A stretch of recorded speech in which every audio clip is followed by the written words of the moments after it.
The Ironcrest Military Academy was known for its brutal discipline and unforgiving environment.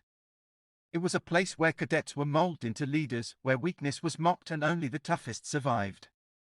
On the first day of the new training season, the morning sun glared against the silver gates as new recruits marched in, shoulders stiff, eyes burning with ambition. Among them was Lena Matthews, a soft-spoken woman in her late 20s. Her posture was upright but calm, her eyes steady yet gentle, too gentle for the kind of world she'd just entered. She wore the same crisp uniform as everyone else, but what drew the most attention wasn't her stance or her silence. It was the small tattoo on her wrist, a simple rose, inked in faded red, its stem winding in the shape of a subtle R. To the others, it looked like something sentimental, even naive. In a place where tattoos meant valor, brotherhood, or remembrance of battle scars, hers looked like something out of a romance novel. The whispers started immediately. "Is that a flower? Cute."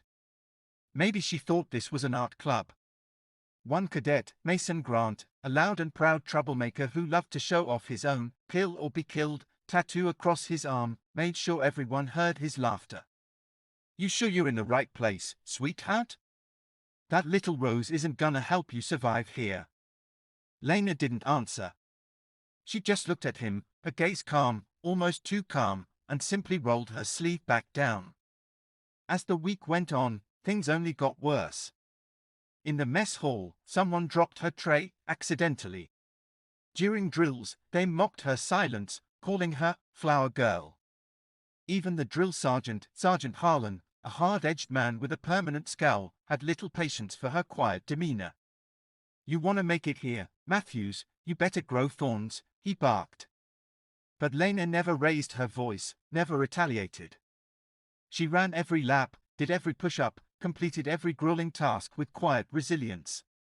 It was like she carried something invisible, a memory, a promise, that kept her steady even when surrounded by ridicule. The academy was preparing for the Founders' Parade, a grand ceremony attended by generals, veterans, and political leaders. Every platoon had to perform drills with perfect precision. Mason's squad was in charge of leading the formation, and to his dismay, Lena had been assigned to the same team. He tried to get her reassigned, but Sergeant Harlan refused. "You'll work together or fail together," he snapped. During rehearsals, Mason pushed her harder, ordering her to redo sequences she'd already perfected, all under the guise of team improvement. Everyone knew it was bullying, but no one dared to step in. Lena didn't complain. Instead, she just kept moving, one step at a time, her eyes sometimes drifting to her tattoo, her fingers brushing over it like it held the strength she needed. The night before the parade, Mason and a few others gathered in the dorm common room. They were laughing about the tattoo again, and Mason decided to take things further. "You know what, tomorrow, when we finish the drill, I'm gonna ask her what that rose means, in front of everyone. Let's see if she still keeps that saintly silence then." The others chuckled, unaware that the academy's internal cameras recorded every conversation during training periods. The next day, the parade grounds were packed. Flags rippled in the wind, brass bands played, and at the front of the viewing platform stood General Everett Cole, a decorated war hero and head of the Academy's council. His name alone carried weight across the armed forces, the kind of man who turned rookies into legends. The cadets lined up, sweat glistening on their foreheads, hearts pounding. The drills began. Every step, every salute, every synchronized motion screamed discipline.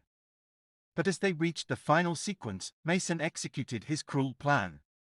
When the formation paused, he turned and, loud enough for the stands to hear, said, "Hey, Matthews, tell us, what's with that little rose? Some lost lover, or just a fashion statement?" Laughter rippled through the ranks. The crowd looked puzzled, unsure what was happening. Lena froze for half a second, not out of fear, but because memories flashed through her mind like a storm. A dusty desert base. A young soldier laughing beside her. A promise whispered over a radio, "When you see the rose, you'll know I'm with you." Her lips trembled, then stilled. She didn't speak. Instead, she simply rolled her sleeve up, letting the sunlight hit the faded tattoo. The murmurs grew louder. Then, a deep, commanding voice cut through the noise. "Cadet Matthews," General Cole called, his voice echoing like thunder. The entire field went silent. The general descended from the platform, his medals glinting under the sun, his stride steady and imposing. Mason's smug grin faltered. Lena stood at attention, eyes forward. The general stopped in front of her, studying her face, then her wrist. Slowly, almost reverently, he rolled up his own sleeve. The crowd gasped. There, on his forearm, was the same rose tattoo, identical in design, though older and darker. The same curve of the stem, the same shape of the petals, the same faint letter R. Gasps turned to whispers. Mason's jaw dropped. The general's voice was steady, filled with gravity. "That tattoo," he said, "is not a decoration. It's a symbol. A promise. Years ago, when I served overseas, there was a medic named Rebecca Matthews, one of the bravest soldiers I ever met. She saved my life and the lives of dozens of others when our convoy was ambushed. We made a pact, a rose for remembrance, a symbol of life preserved amid death. She was killed in action before she could make it home." He turned to the cadets, his eyes fierce. "Lena Matthews is her daughter. She carries her mother's mark, a mark of sacrifice and courage. While you were mocking her, she was honoring a legacy that this academy should bow to." His words hit the field like a storm. The silence was deafening. Even Sergeant Harlan's stern expression softened as realization dawned.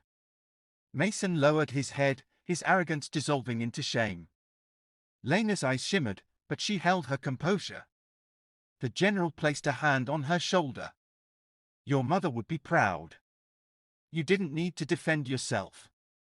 You already carry the proof of who you are." Then, turning to the entire formation, he barked, "At ease.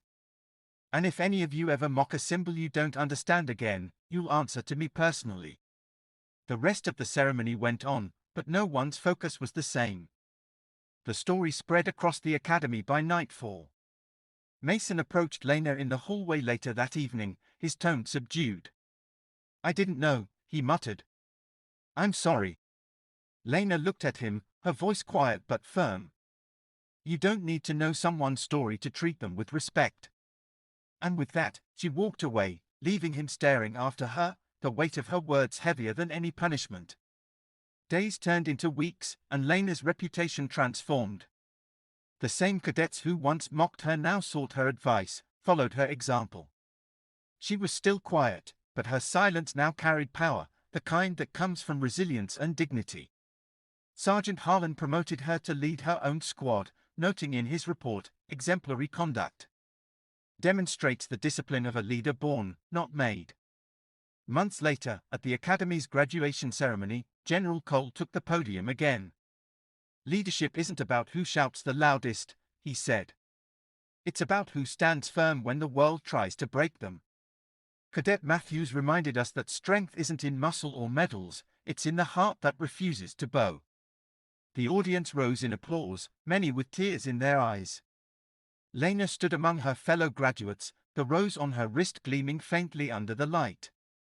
As the crowd cheered, a soft wind brushed her face, and for a moment, she felt her mother beside her. The same warmth, the same strength, the same whisper she'd carried all these years, "Keep blooming, even in the dust." And that's how the woman they mocked for her tattoo became the symbol of courage for an entire generation of soldiers. So tell me, from which part of the country are you watching this story today?